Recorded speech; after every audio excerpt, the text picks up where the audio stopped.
बिस्मिल्लाहिर्रहमानिर्रहीम। अस्सलाम वालेकुम नाजरीन, मैं हूं जीएम जमाली और आप देख रहे हैं डिजिटल के सबसे बड़े चैनल न्यूज़ पाकिस्तान का प्रोग्राम ए टू ज़ी। नाजरीन, हम आज के प्रोग्राम में मशहूर ज़माना बरमूदा ट्रायंगल या बरमूदा मिसल्स के बारे में कुछ अहम हक़ाइक़ आपके सामने पेश करेंगे। बरमूदा ट्रायंगल दुनिया की एक ऐसी हकीकत है कि जिसकी पुरअसरारियत आज की जदीद तरीन टेक्नोलॉजी के बावजूद कायम है और अभी तक दुनिया के साइंसदान इस बात का पता ही नहीं चला सके हैं कि ये बरमूदा ट्रायंगल में ऐसी कौन सी कुव्वत है कि जो अब तक 100 से ज़ायद बहरी जहाज़ों और दर्जनों तैयारों को निगल चुकी है। ताहम साइंसदान हर दौर में इस हवाले से नित नई तहकीकात सामने लाते रहे हैं जिन पर शायद वो खुद भी मुकम्मल तौर पर यकीन नहीं रखते। अहम बात यह है कि आज तक ना इन बहरी जहाज़ों के बारे में कुछ पता चल सका और ना ही बरमूदा मिसल्स में गायब हो जाने वाले तैयारों का सुराग मिल सका और ना ही इन वजूहात का पता चल सका कि जिनकी वजह से ये जहाज़ डूबे या गायब हुए। वाज़ेह रहे कि बरमूदा फ्लोरिडा के करीब समंदर में एक ऐसी मिसल है कि जिसके करीब आम तौर पर तमाम बरी व बहरी जहाज़ों के सिग्नल काम करना छोड़ देते हैं, जबकि यहाँ एक गैर मामूली कशिश तमाम चीज़ों को अपनी तरफ खींचती है जिसके बायस बड़े बड़े समंदरी जहाज़ भी चंद मिनटों में इसमें गर्क होकर हमेशा के लिए गायब हो जाते हैं। इसीलिए अब नेविगेशन के ज़रिए इस बात की कोशिश की जाती है कि बहरी जहाज़ों और तैयारों को बरमूदा मिसल के करीब न जाने दिया जाए।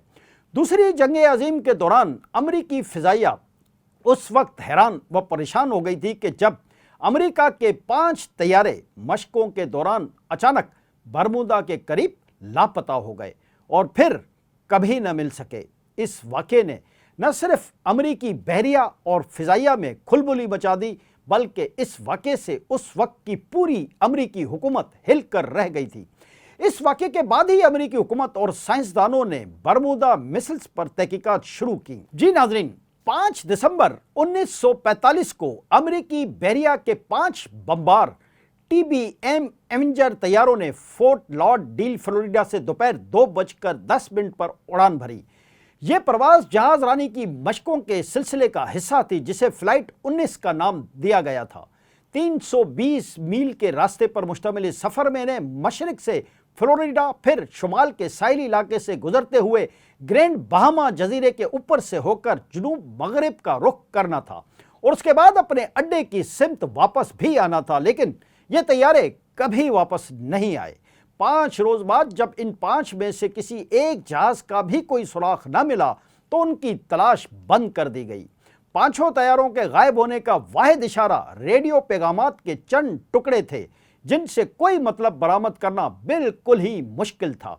तरबियती मश्क की क़यादत तजुर्बेकार pilot lieutenant Charles Carroll Taylor कर रहे थे, जिनके हमरा एक और कीना मश्क पायलट भी थे जो एक सीधी सादी मश्क में दीगर 12 ज़ेर तरबियत हवाबाजों, बंदूकचियों और रेडियो ऑपरेटर की रहनुमाई कर रहे थे। लेकिन परवास के 2 घंटे बाद टेलर ने रेडियो के ज़रिए बेस से रब्ता करके बताया कि वो सिमतों की पहचान मुकम्मल तौर पर खो चुके हैं।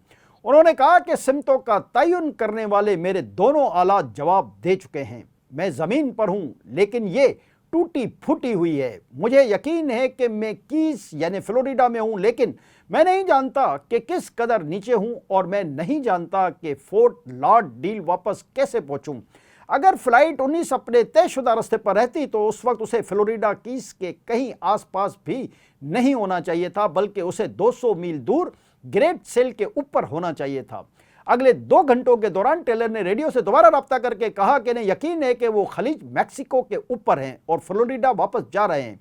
उनके आखिरी पैगाम से पता चला कि फ़्लाइट 19 के 5 तैयारे ईंधन की कमी का शिकार हो रहे हैं और अब इन्हें फैसला कुन इकदाम करने होंगे। तमाम जहाज़ बिल्कुल बंद हो चुके हैं। समंदर आते ही हमें जान छुड़ानी है। जब पहला आदमी 10 गैलन तक अंदर पहुंच जाएगा तो हम सब एक साथ पानी में उतर जाएंगे। इलाके की खोज लगाने के लिए 2 उड़ने वाली कश्तियां भेजी गई थीं। एक को वापस लौटना पड़ा कि उसके एंटीना पर बर्फ जम गई थी, जबकि दूसरी समंदर में गिरकर तबाह हो गई थी। फ्लाइट 19 के लिए शुरू होने वाली 5 दिन की तलाश में 2.5 लाख मुरब्बा मील खुले समंदरी इलाके में छानबीन की गई, लेकिन उनका कोई सुराग नहीं मिल सका। 5 तैयारे बज़ाहिर वाकई ज़मीन के ऊपर से गायब हो चुके थे। एक साफ़ी ने दावा किया कि लापता होने की तहकीकात के लिए कायम किए गए बहरिया इंक्वायरी बोर्ड के एक रुकन ने इन्हें बताया कि फ़्लाइट 19 मरीख की तरफ उड़ गई है। इस तरह बरमूदा ट्रायंगल की पुरअसरारियत शुरू हुई, जिसने अगली 3 दहाइयों तक अवामी तसव्वुर को अपनी लपेट में लिए रखा। बरमूदा ट्रायंगल अंदाज़न मियामी के कुछ मुकामात, पोर्टरिको में सावन, हवान और बरमूदा जजीरे के दरमियान का इलाका है।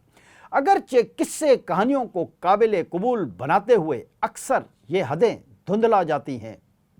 जी नाजरीन, कहा जाता है कि तैयारे और कश्तियाँ ख़तरनाक हद तक बाकायदगी से इस इलाके में तबाह और गायब हो जाती हैं, जिसे शैतान की मिसल्स भी कहते हैं। बेसरोपा नज़रियात बेशुमार हैं। बरमूदा ट्रायंगल नामालूम उड़ने वाली चीज़ों का मरकज़ी मकाम होने से एटलांटिस का दलदली शहर मकाम होने तक, जहां हवाई जहाज़ों और कश्तियों के गायब होने के वाक़यात गैर मामूली या माफूकुल फितरत अनासर की तरफ से थोप दिए जाते हैं। बरमूदा ट्रायंगल 1970 और 1980 की मकबूल आम सकाफत में जज्ब हो गया था, जिस पर उस वक्त के मीडिया ने भी खूब तवज्जो दी। 1977 की टीवी सीरीज़ दी फैनेस्टिक जर्नी ने एक ख़ानदान के साइंसी तहकीक के सफ़र की रुदात और बयान, जो बरमूदा ट्रायंगल में सब्ज़ बादलों की जद में आ जाता है और एक पुरअसरार ज़मीन पर उनका जहाज़ फटता दिखाई देता है, जहां वक्त के धारे आपस में टकराते और आपस में मिल जाते हैं। वेनिस प्राइस ने 1974 में द डेविल्स ट्रायंगल के नाम से एक दस्तावेजी फिल्म बनाई, जिसमें प्रोड्यूसर को जो बेतुके वाक़यात दस्तयाब हुए वो सब उसने उस दस्तावेजी फिल्म में झोंक दिए। और स्कूबी डू से लेकर विंडर वुमेन जैसी टीवी की तमाम मशहूर शख्सियात ने बरमूदा ट्रायंगल की पुरअसरारियत का सामना किया।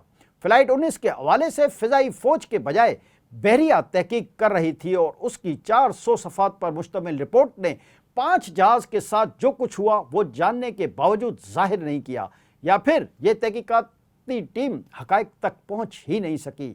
लॉरेंस डेविड कोशे की 1975 में शाया होने वाली किताब बिल्कुल भी अपने उन्वान की तर्जुमानी नहीं करती, बल्कि उसने फ़्लाइट 19 से मुतल्लिक गैर मामूली नज़रियात पर कहते हुए ओस डाल दी कि तैयारों का ईंधन ख़त्म हो गया था और अमला अपने नाकिस हवाई जहाज़ों के डूबने से पहले हिफाजती कश्तियों में सवार नहीं हो सका।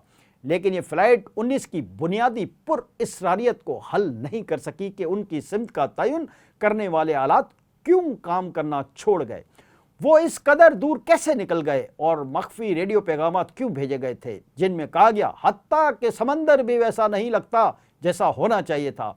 और फिर ज़्यादा सनसनीखेज़ के ऐसा लगता है कि मेरे पीछे मत आना। 1974 में शाया होने वाली चार्ल्स बिल्ट्स की बेस्ट सेलर किताब द बरमूदा ट्रायंगल ने उसकी पुरअसरारियत को मज़ीद बढ़ा दिया कि जिस किताब के सनसनीखेज़ मवाद की वजह से आवाम में 20 मिलियन कॉपियाँ फ़रोख्त हुईं। दर हकीकत मुमकिना तौर पर ये बिल्ट्स की किताब ही है जिसने बरमूदा मिसल्स के ख्याल को पुरअसरार और गैर मामूली जगह के तौर पर लोगों के जहनों में नक्श किया। पर बरमूदा ट्रायंगल में गुमशुदगियाँ फ़्लाइट 19 की गुमशुदगी से बहुत पहले की हैं, लेकिन ये कड़ियाँ मिलाने या फौरी तौर पर नताइज अक्स करने के नुक्ते नज़र का मामला है। 1884 में बादबारी तरबियती बेड़ा HMS एटलांटा बरमूदा से कार्नवाल के शहर फिलमाउथ की सिमत रवाना होने के बाद अपने पूरे अमले समेत गायब हो गया था। अमेरिकी बहरी जहाज साइक्लोपस 1918 में मैंगानीज और लेकर बाबाडोस से रवाना होने के बाद गायब हो गया। 1921 में अमेरिकी साहिली हिफाजती दस्ते ने देखा कि नॉर्थ कैरोलिना के साहिल के करीब कैरोल ए डेरिंग जहाज वीरान पड़ा है। जहां तक फिजा का मामला है तो ब्रिटिश साउथ अमेरिकन एयरवेज के ज़ेर इंतज़ाम मुसाफिर तैयारे 1948 और 1949 में ऐसे गायब हुए कि उनका नामो निशान तक नहीं मिला। स्टार टाइगर एजवर्स से बरमूदा, जबकि स्टार एरियल बरमूदा से जमैका के लिए रवाना हुआ था। 1948 में डगलस DC सान हवान पोर्टरिको और मियामी के दरमियान गायब हो गया और इस जहाज़ में सवार 32 अफराद का कोई मलबा या निशान तक नहीं मिला। लेकिन इन तमाम हक़ाइक़ के बावजूद बरमूदा ट्रायंगल में कुछ अजीब और नामालूम है। ये एक पुरकशिश बल्कि रोमानवी तस्वुर है। اب یا تو اجنبی خلائی مخلوق یا ایٹلانٹین نے ہمارے طیاروں اور کشتیوں کو چوری کیا، انہیں زمان یا مکان سے جدا کرنا یا سمندر کی تہہ میں دھکیلنا چھوڑ دیا ہے، یا پھر کچھ اور ہوا ہے۔ اب یہ باتیں سامنے آ رہی ہیں کہ چند برس قبل جب یہ دعویٰ کیا گیا کہ کچھ ملبہ ملنا شروع ہوا ہے، اس میں کتنی صداقت ہے؟ اس سے پہلے سراغ رسانی کی جدید ترین ٹیکنالوجی کے باوجود کوئی بھی اس بات کی وضاحت نہیں کر سکتا تھا کہ جہاز کیوں اور کہاں جا گرا ہے۔ اگرچہ برمودا ٹرائنگل کی طویل کہانیوں نے لوگوں کی غیر فطری بھیدوں کی پیاس بجھائی، لیکن جو لوگ سمندر میں اس خطے پر رہتے ہیں ان کے لیے وہ علاقہ پیشہ ورانہ وجوہات کی بنا پر واقعی بہت خطرناک تھا۔ لیکن ان میں کچھ لوگ اب بھی یہی مانتے ہیں کہ برمودا میں کچھ غیر فطری طاقتیں موجود ہیں۔ کچھ لوگ برمودا مسلز کو شیطانی قوتوں کا مرکز مانتے ہیں، جبکہ کچھ لوگ برمودا ٹرائنگل کو رحمانی قوتوں کے مسکن کے طور پر تسلیم کرتے ہیں۔ اس میں شک نہیں کہ برمودا ٹرائنگل خطرناک جگہ ہے، لیکن دوسری طرف کچھ لوگوں کا یہ بھی ماننا ہے کہ برمودا کا تعلق کسی خلائی مخلوق یا شیطانی طاقتوں سے نہیں، بلکہ یہ بکھری ہوئی لہریں، پوشیدہ چٹانیں اور سمندری طوفان ہیں جنہوں نے اتنی زیادہ جانیں لی ہیں۔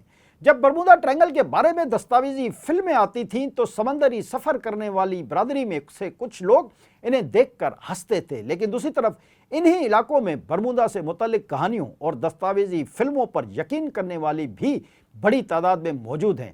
سچ یہ ہے کہ آج کی جدید ترین ٹیکنالوجی کے باوجود برمودا کی اصل حقیقت ابھی تک کسی کے سامنے نہیں آ سکی ہے۔